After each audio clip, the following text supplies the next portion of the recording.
नमस्कार, मी विद्या तुमचे सगळ्यांचे खूप खूप मनापासून स्वागत करते।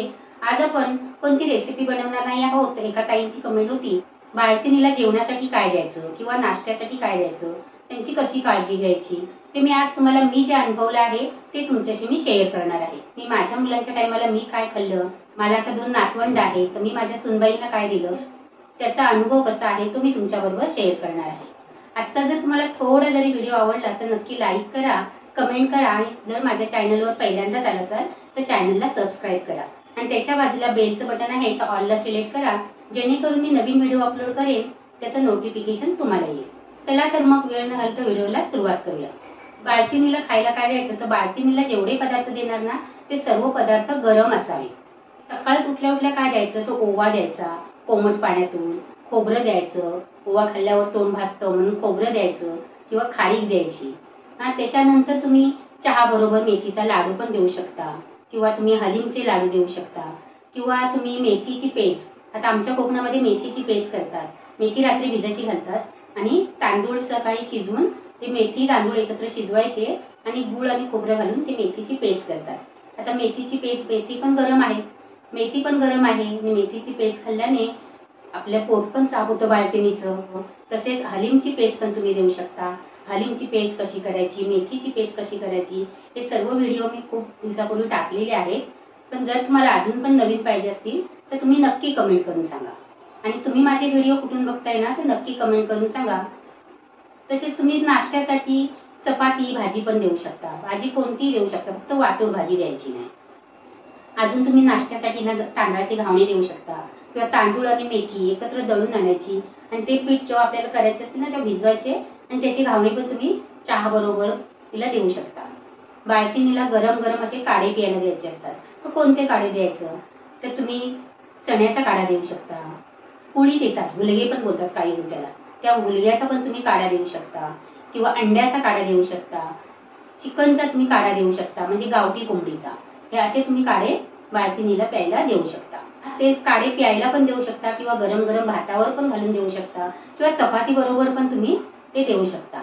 पण आता हे काढे बनवताना किंवा कोणतीही भाजी बनवताना आम्ही ना कांदा वापरत नाही बाळंतिणीसाठी, कारण तो कांदा थंड असतो म्हणून आम्ही तो कांदा वापरत नाही। तर आम्ही मसाला करतो बाळंतिणीसाठी, त्याला आमच्या कोकणामध्ये मिरपूड बोलतात। या मिरपूडची जर रेसिपी तुम्हाला पाहिजे असेल ना तर नक्की कमेंट करून सांगा, मी दाखवेन। तर मिरपूड कशी करायची, तर काळी मिरी, सुकं खोबरं, लसूण ह्या सर्व वस्तू घ्यायच्या आणि त्यांची भाजून अशी मिरपूड करून ठेवायची।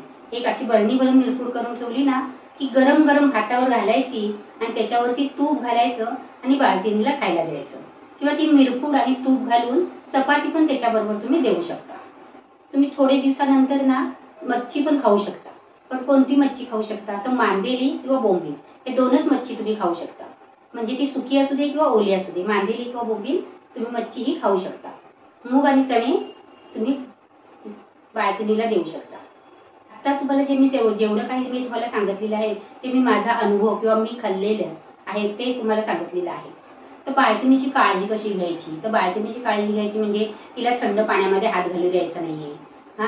शक्यतो आम्ही तर 3-3 महिने आराम केला, पण तुमच्याकडे तेवढे 3 महिने नसेल आराम करण्यासारखं तर तुम्ही 21 दिवस तरी आराम करायचा। जास्त बसायचं नाही, थंडमध्ये काम करायचं नाही, मिठाचं खायचं नाही। खास करून मिठाचं खाल्लं ना तर बाळाची बेंबी आहे ना ती लवकर सुकत नाही, म्हणजे तो नाल असतो ना तो लवकर पडत नाही, अशी आमची आई पण बोलायची आणि सर्वच म्हातारी माणसं असं बोलतात की मीठ बाळंतिणीने खायचं नाही, नाहीतर कधी कधी काय होतं बाळाचे कान पण फुटतात, म्हणून बाळंतिणीने मीठ खायचं नसतं। कमीत कमी 21 दिवस, असे 3 महिनेच खायचं नसतं, पण कमीत कमी 21 दिवस तरी मीठ खायचं नाही आणि खाल्लं तर थोडंसं जरासंच खायचं।